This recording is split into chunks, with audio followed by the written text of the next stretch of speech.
It was an important announcement and one which we've talked about the background of over the last 15 months since I took the helm at TT.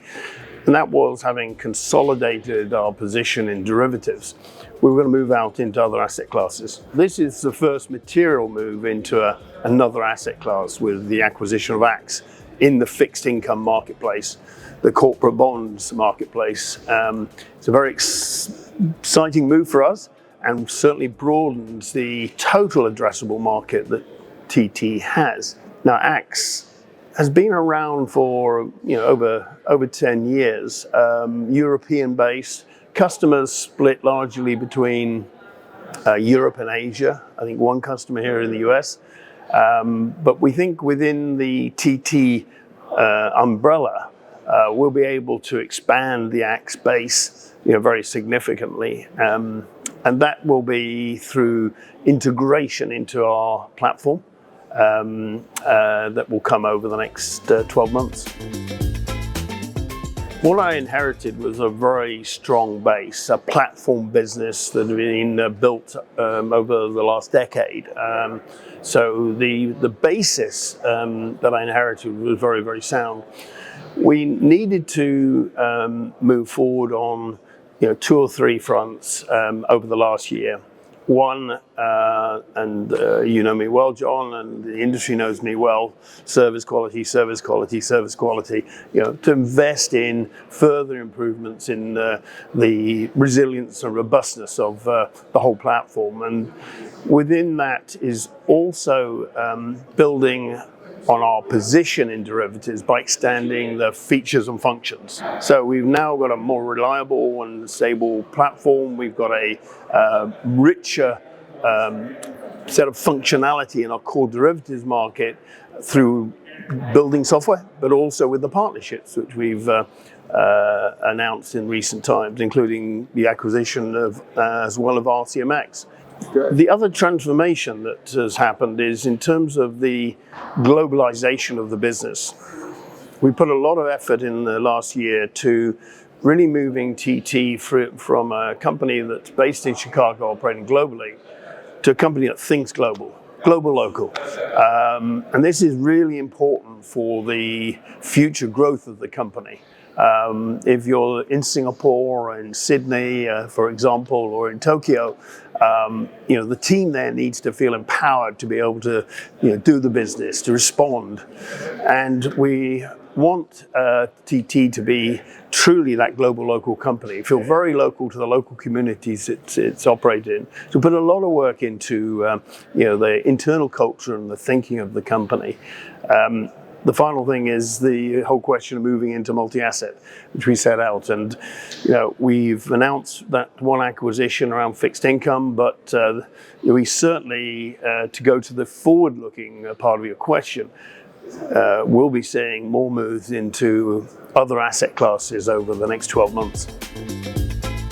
A simple question with really two branches. As is natural at any point in time, the topic of the day is always very important to customers. So, Silicon Valley Bank, for example, the cyber attack on the industry that happened a few weeks ago. So these are very current topics that are top of mind with customers that need to be addressed. The other domain of question is what I'd call more the strategic or macro question, where our business is fundamentally going. And if I make a couple of observations, and part of this comes out of the question of industry resilience and cloud computing and service delivered from third parties. Without any doubt on the macro, there's a conversation going on recalibrating why cloud-based networking computing is the right answer. And it's not appropriate for the industry to take a backward step to go to pre-internet. This industry has been so forward-thinking, and the customers out there who are engaged in this topic are definitely thinking this right way. How do we actually embrace the new technologies, the efficiencies, the effectiveness of them, but of course be very conscious of ensuring robustness is in place and resilience is in place, frankly, not just for cyber, but for also overall service delivery. I have an internal KPI with my team that I want to see 1 partnership a month this year. And that's because we've got a platform.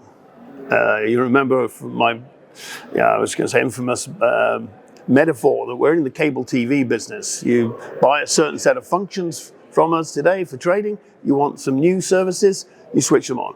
So by bringing in these partnerships, we can expand what we offer out to customers very, very quickly and very swiftly. And Bantex One produces some analytics and capability that would take years for us to develop on our own.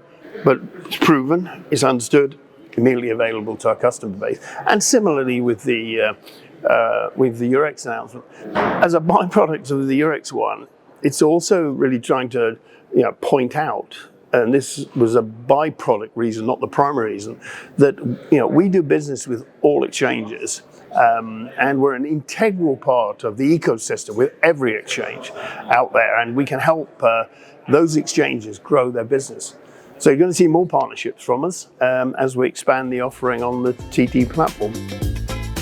We're now a B2B platform business. In shorthand, people historically have talked about a screen and de facto think back to the ladder and the old world of prop trading. But what one has today with TT is access to a huge variety of venues. With the Axe announcement, we're going to extend it across the fixed income venues. So in addition to the 58 venues around the derivative space, but on the functionality, a rich pool of functionality. It's a toolkit where you can mix and match order spreaders, algo engines, our ADL capabilities, really sophisticated tools. So the whole positioning of the company is, frankly, not just a PR statement, it's a statement of fact. We're a platform business. We're a platform business which opens up huge optionality for customers to take features and functions from us, those we built ourselves and those we partner with. Ateo is another example where we partnered with Ateo to integrate their really superb allocation engine into our OMS to give us a best-of-class OMS capability today. So TT, the platform business for the future.